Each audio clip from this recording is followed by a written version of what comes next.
Hello students, today we are going to discuss another important topic of electrostatic, which is Gauss law or Gauss theorem. This theorem is a milestone in the field of electromagnetism. It tells us that it is only electric charge which is responsible for the electric field, and if there is an electric field, there must be an electric charge. Here we use the word electric flux in place of electric field. Electric flux we have discussed in previous video. Finally, we can say that this theorem gives a relationship between the total flux passing through any closed surface and the net charge enclosed within the surface. Here we have discussed about the closed surface. This closed surface is called as Gaussian surface. Closed Gaussian surface. It may have of any shape, but for the sake of simplicity, here we'll use closed Gaussian surface as a spherical surface for the sake of simplicity only. Now, let us check the statement of Gauss theorem. The total electric flux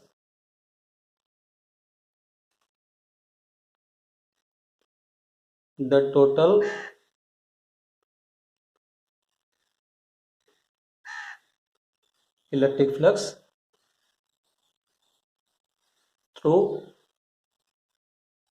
a closed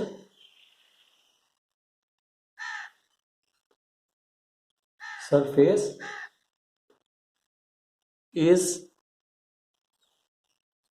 equal to 1 upon epsilon naught times the net charge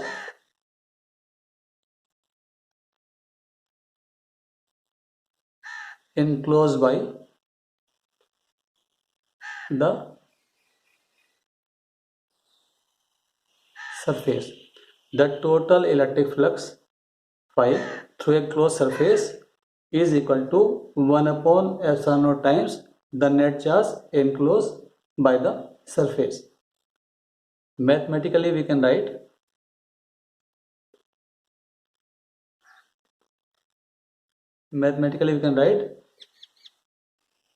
flux phi. We can write phi, which is equal to E dot ds. We have discussed it is equal to, as per the Gauss theorem, it is equal to 1 upon epsilon naught times the net charge enclosed by the closed Gaussian surface. So simply we can write phi equal to q by epsilon naught. Okay. Again, the total electric flux through a closed surface, which is called as Gaussian surface, is equal to 1 upon epsilon naught times absolute permittivity times the net charge enclosed by the closed Gaussian surface. Mathematically, we can write phi equal to integration of E dot ds equal to 1 upon epsilon naught times of net charge enclosed by the closed surface. Let us check the proof of this theorem. It is very much important, and this theorem is very much useful to find the electric field due to a uniformly charged wire, due to a charged sheet, or due to a uniformly charged thin spherical shell. We will discuss later on when we discuss the application of Gauss theorem. Now, first we take a spherical Gaussian surface, a sphere of radius r having surface area S and having a charge plus q at the center of the sphere. We have to calculate the total flux linked through this spherical Gaussian surface. First, we calculate the flux linked through this small area element. As we have discussed, the direction of this area element will be radially outward, like this. Suppose this is the spherical shell and this is the ds element. So ds vector will be like this, radially outward. Now, electric field at this distance due to this charge, we know very well, electric field due to a point charge at distance r, it is equal to 1 upon 4 pi epsilon naught q by r square or kq by r square. It remains same on all the point at the shell because all the point are at the same distance. Now, first we calculate the small flux a link with this area element, and we know it is equal to d phi equal to E dot ds. Now, total flux through the whole surface, it is equal to integration of E dot ds throughout the surface. A dot b dot a dot b equal to ab cos theta. So we must write E ds cos theta.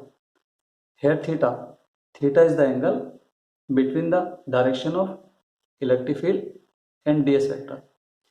Electric field at distance r is 1 upon 4 pi epsilon naught q by r square, and as the charge is positive, it is radially outward. That means electric field vector and area vector, they are in the same direction. So angle theta equal to 0 degree and cos 0 degree equal to 1. So this comes out to be 1. Finally we get E equal to phi equal to integration E ds. As electric field is uniform, constant throughout the surface, so we can write like this.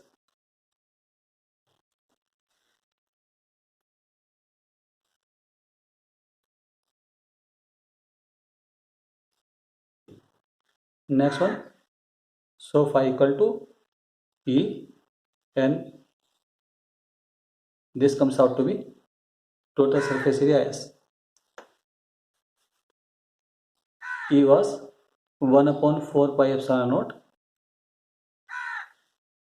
q by r square, and what is the surface area for the spherical surface? It is equal to 4 pi r square.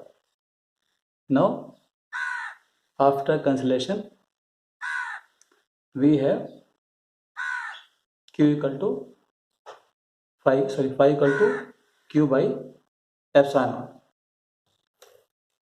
So the total flux linked through a closed surface, closed Gaussian surface, is equal to 1 upon epsilon naught times the total charge enclosed by the closed Gaussian surface. Now, we just take 1 or 2 point.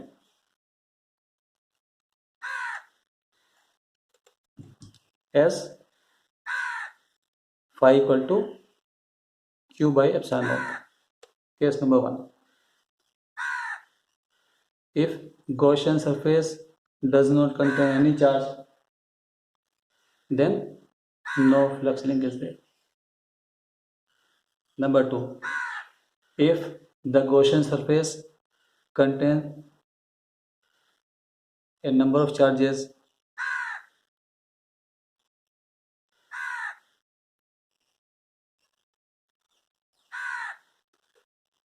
but the net charge is 0, then also flux will be equal to 0. Number 3. If a charge is placed outside the Gaussian surface,